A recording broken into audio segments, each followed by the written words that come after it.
Welcome to the Startup of the Year podcast, where each episode we showcase exciting new companies from around the world. This podcast is produced by Established, creators of the Startup of the Year program. Established is focused on helping organizations with their innovation, startup, and communication strategies. Welcome back to the Startup of the Year podcast. Hope you're having a great day. I'm Frank Gruber, the co-founder and co-CEO of Established, co-founder of Established Ventures, and the team behind the Startup of the Year community and this very podcast, and we appreciate you being here, so thank you so much. On this episode, I'm going to talk to Touraj Parang. He's the President and COO of Serve Robotics, and he's the operating advisor over at Pear VC. He's previously built and sold companies like Jaxtr, as well as another company, and helped in the acquisition of Webs.com to Vistaprint for $117 million. He also spent time as an acquirer over at GoDaddy, where he acquired dozens of companies, and we'll talk about that in a little bit. He's now the author of a book called Exit Path, How to Win the Startup Endgame, which provides lots of lessons learned over his career about startup acquisitions and the experience he's had in Silicon Valley since the late 90s. It just was released in August of 2022, and you can pick up a copy over at exitpath.net. Now I want to take a moment to highlight one of the startups in our community. On today's episode, the company is Rootlow, which is a mobile application helping companies and employees to successfully navigate the cultural shift, I guess you could say, and structural shift in remote work and where work is done. Today, Rootlow's app is a virtual water cooler for 15 companies across 30 cities. It's creating a space for remote employees to collaborate and build culture. Sounds pretty interesting. Culture is very important, and I can see how it's tougher now that we're all remote. Learn more over at rootlow.com if you go to rootlo.com. All right, before we jump into the interview, I wanted to share a little housekeeping here, and need your help.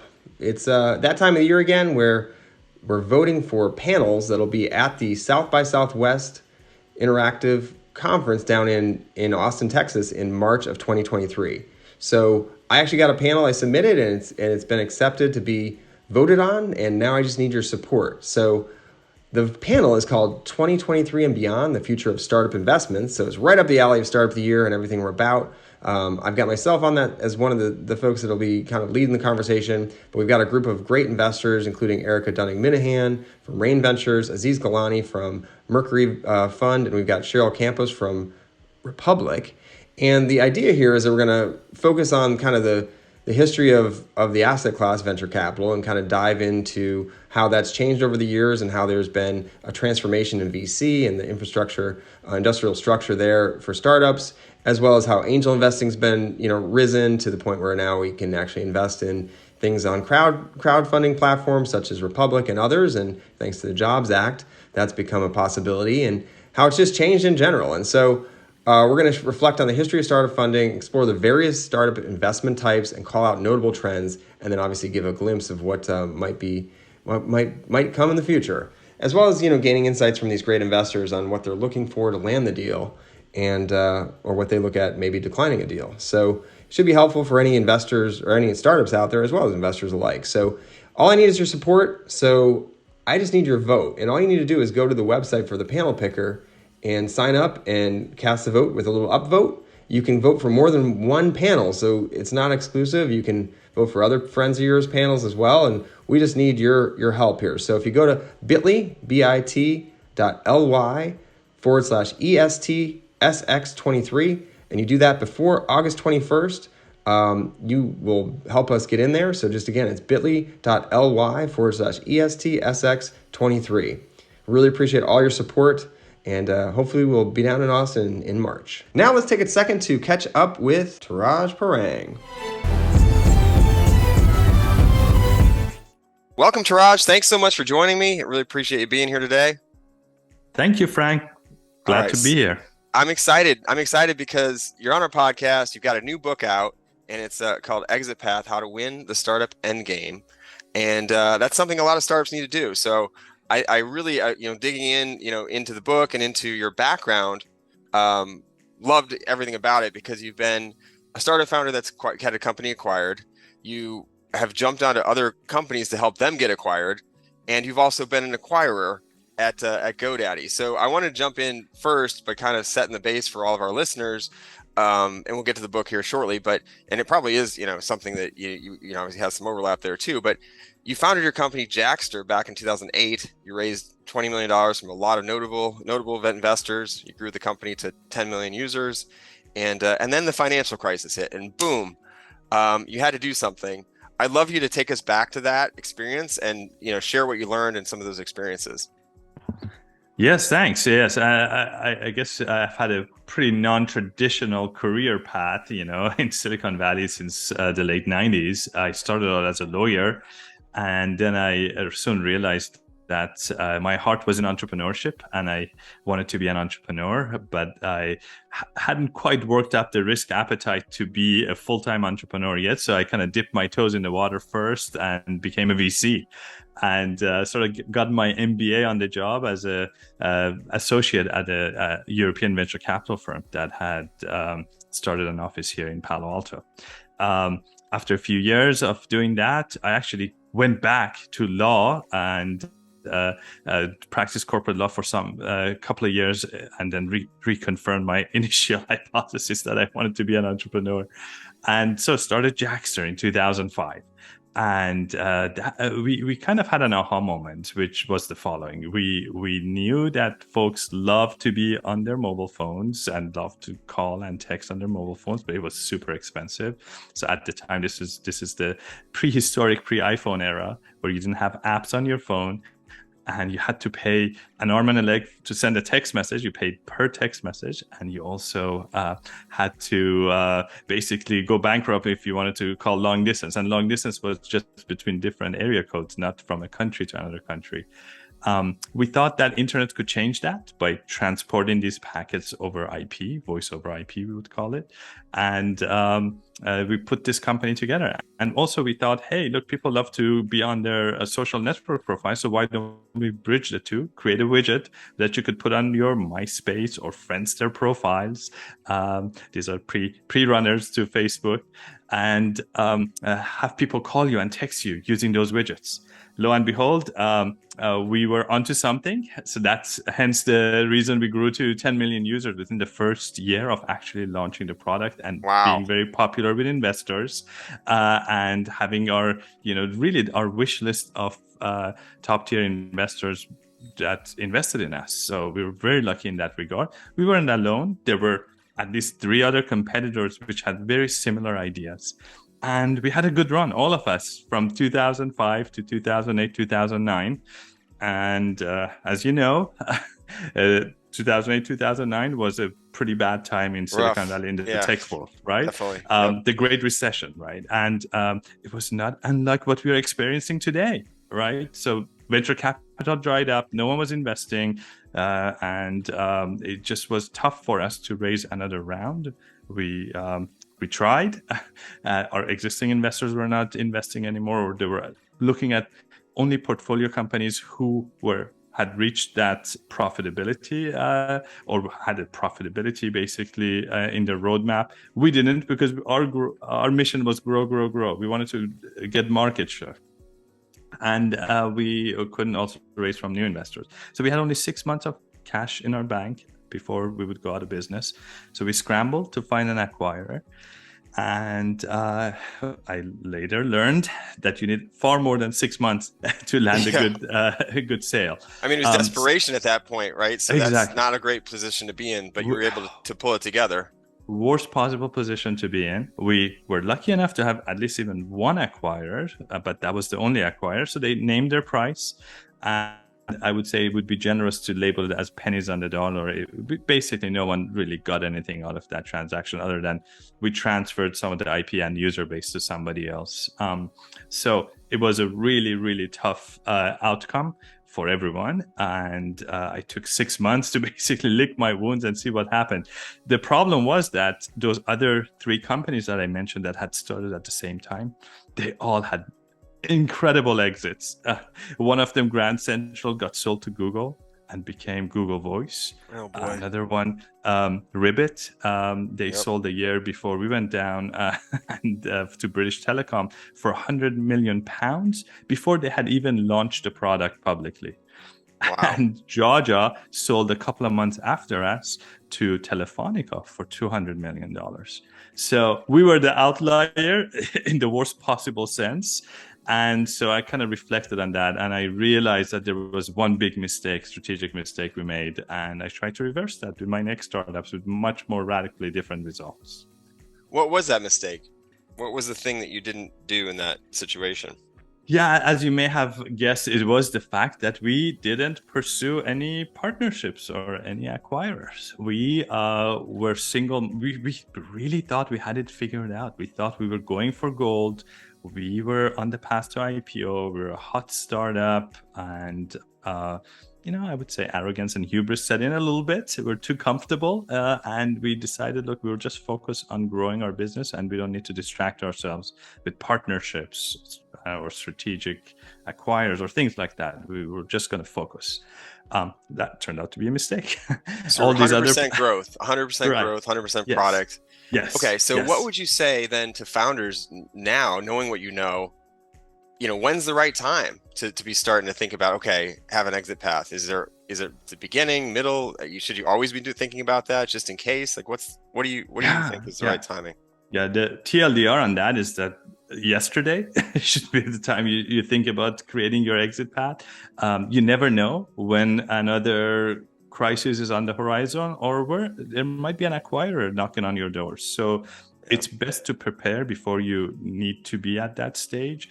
I actually explain in my book in very great details as to why that is the case. And there are all of these things you can do as an entrepreneur to improve your leverage, to improve your position, your odds of success, and to get the best possible outcome. Now, you don't have to even want to sell.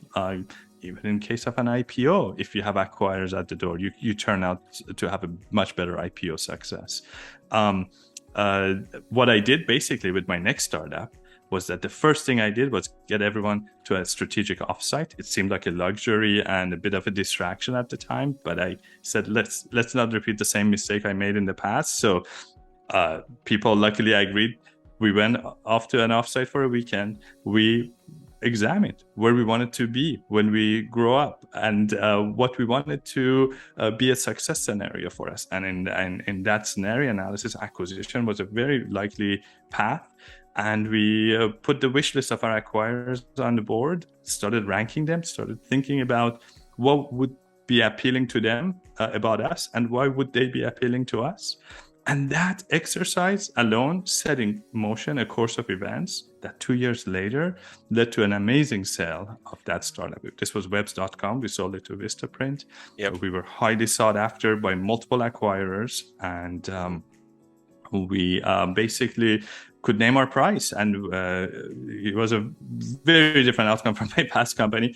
In fact, we sold over 10x revenues, forward revenues, which was, in any market, that's a pretty nice deal. Absolutely. And that company I definitely know and ran into back in the day when I was running TechCo Media or Tech.co. And know Haroon from back in the DC days. So that was a big success for the area as well, for the DC region. And I hadn't heard that story before, so I love hearing that. I wanted to hear more about how that all came together. Like I know it sounds like you did the offsite, and then did you just start reaching out to those acquirers, or how would one approach, what some people have as relationships already? How do you approach that as a company? Yeah, it's a multi-pronged thing. Part of it is building those relationships. A central part of it is building those relationships. The other part of it is having the right strategy, knowing actually what your real value proposition is, who your target customers is. For instance, one thing that came out of that offsite was the fact that we were a generic website creation platform.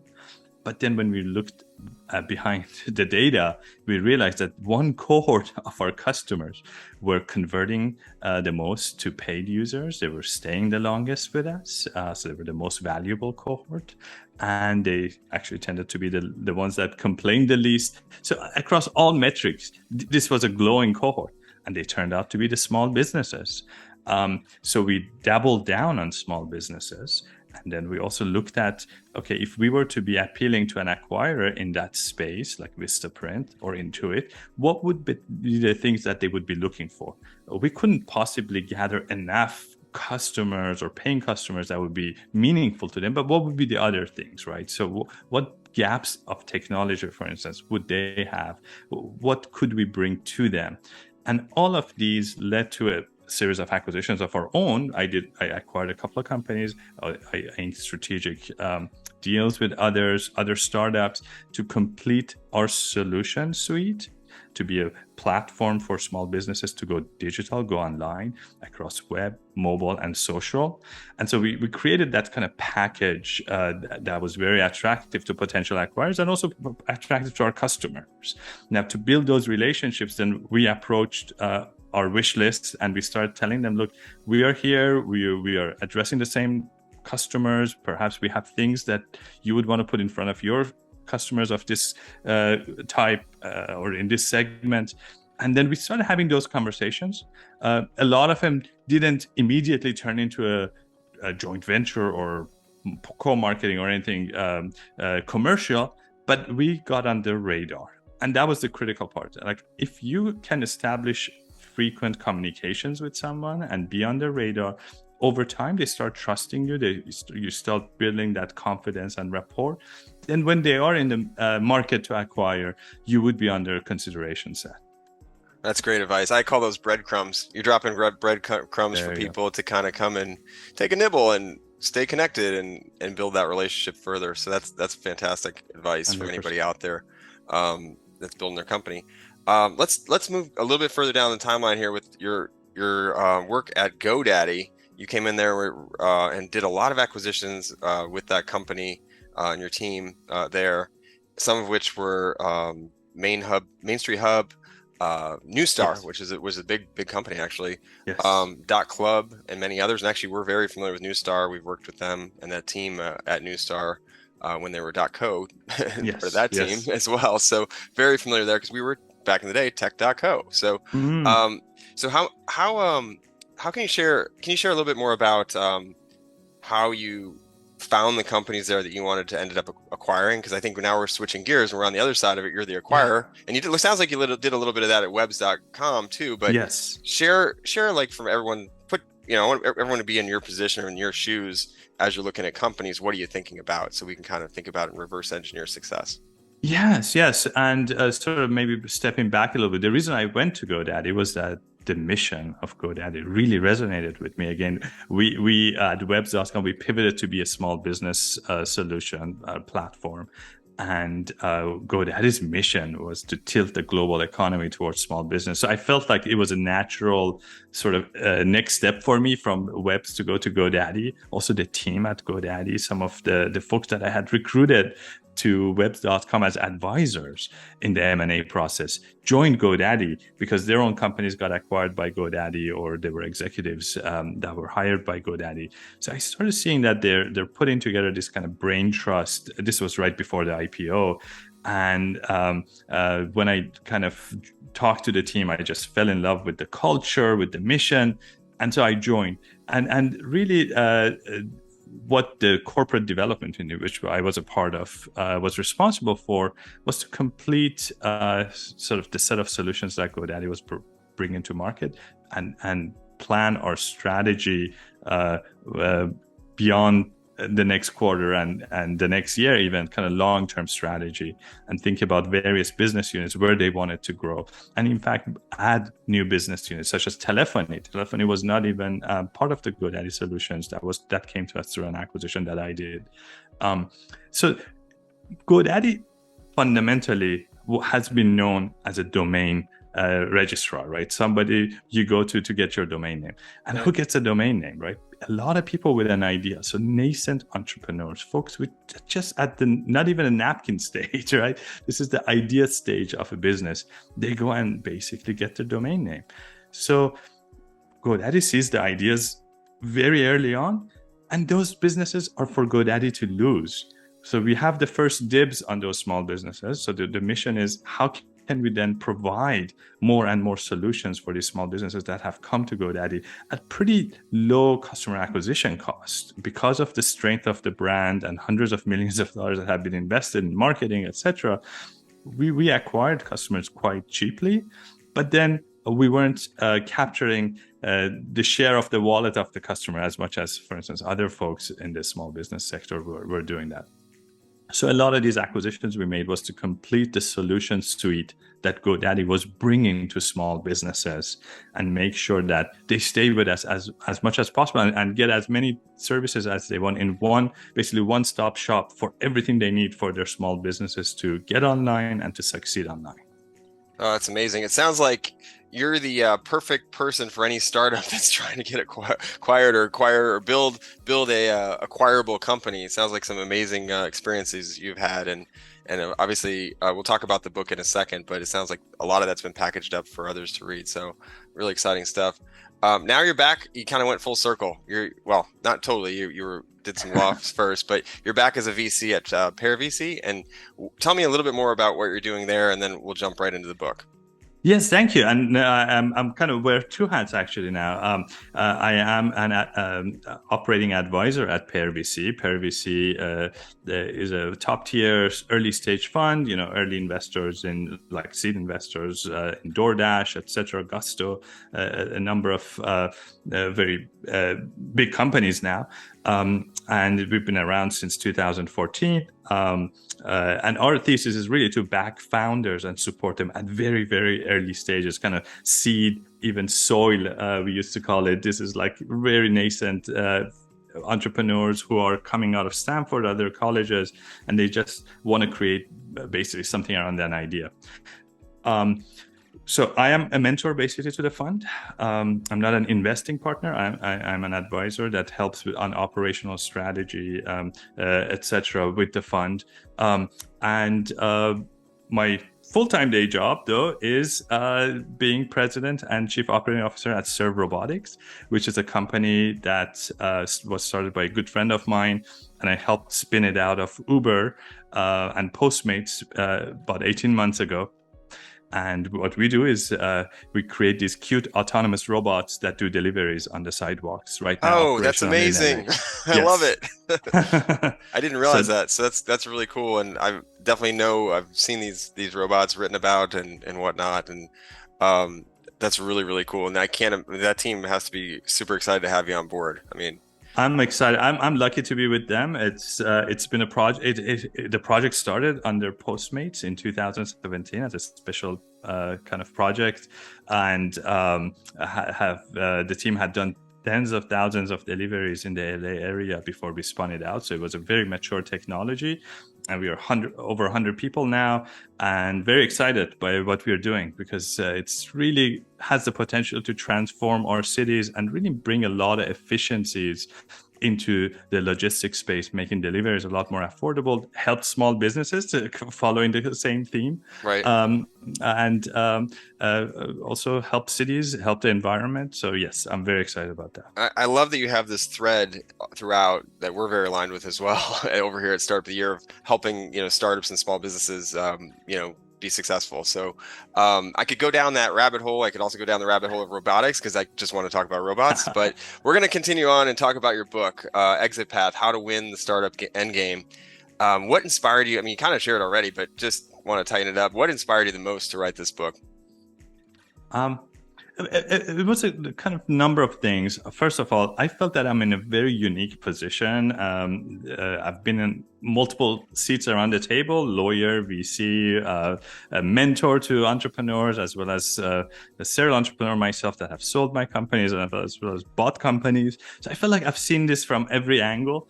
And I can help other entrepreneurs based on my learnings avoid some of those common pitfalls. And of course, the biggest mistake I made with my first startup. So that's one. The other one is that I really am a cheerleader for entrepreneurs. That's really why I'm affiliated, for instance, with Pear VC. I want to support entrepreneurs because I feel like they're building our future. That's the only way we can have a better future is through innovation and technology and entrepreneurs.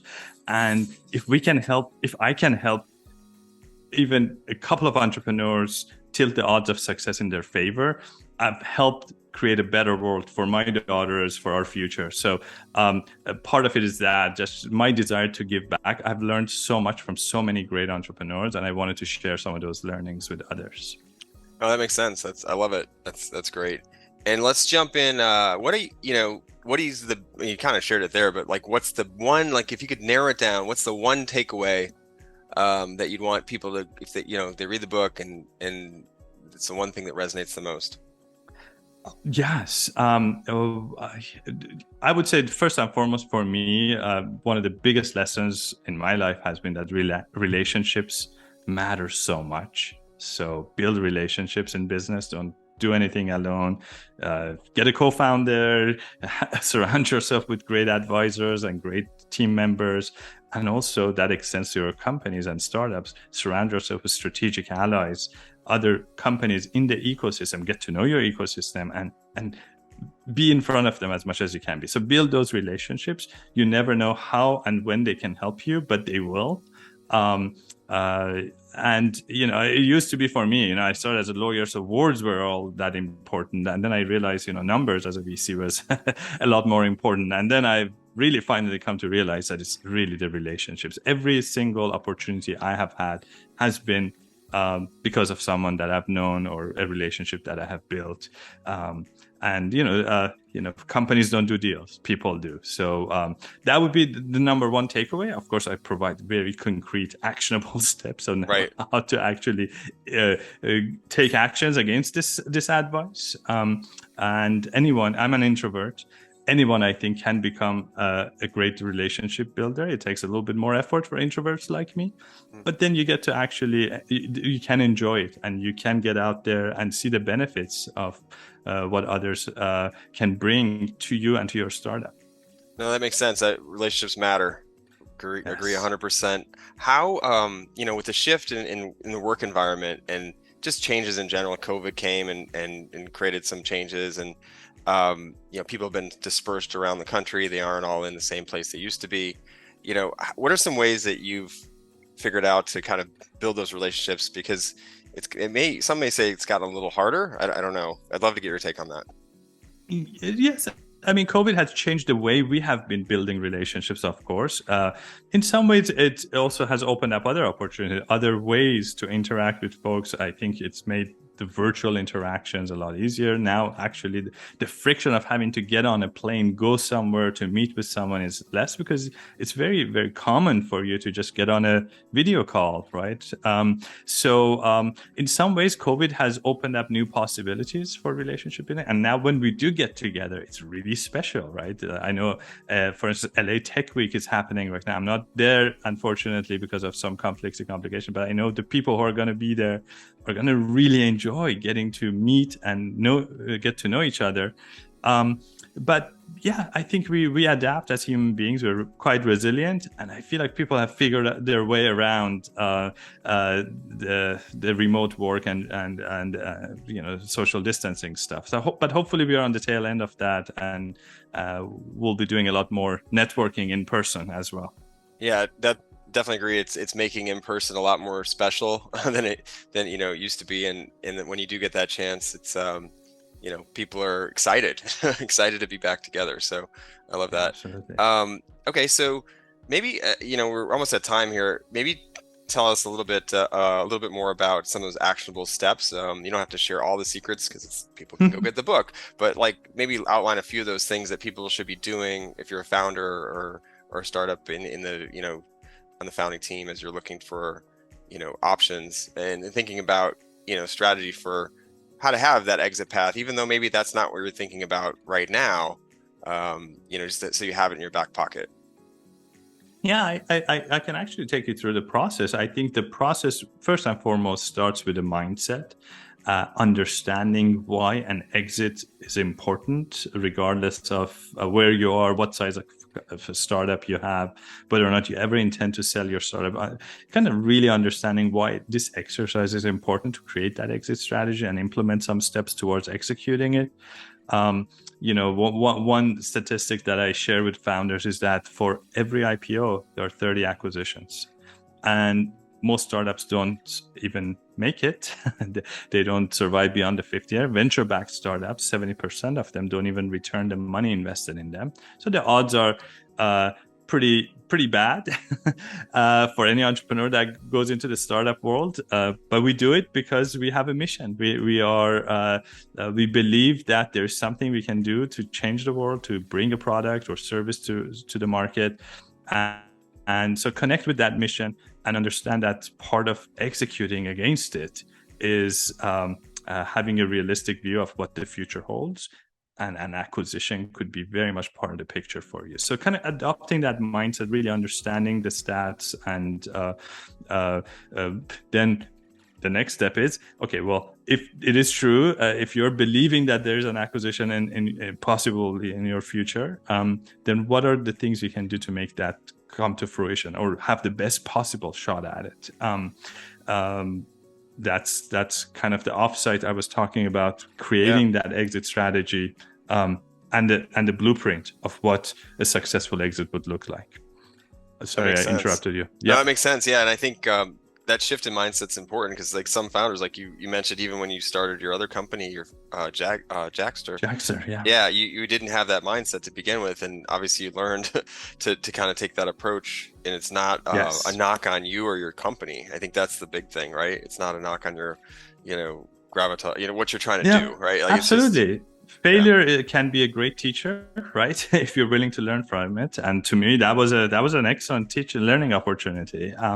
Hopefully others don't make the same mistake. I love it. So anyone that's out there that's got a company, large or small, should buy this book, and they can get it where? Where's the best place to acquire this book? Oh, yes. It's on Amazon, on Barnes & Noble, and I have my own website, exitpath.net. All right, exitpath.net. Start there. You can get it on Amazon. You can get it on probably your local bookstores soon. It's just new, so it's probably getting out there and distributing.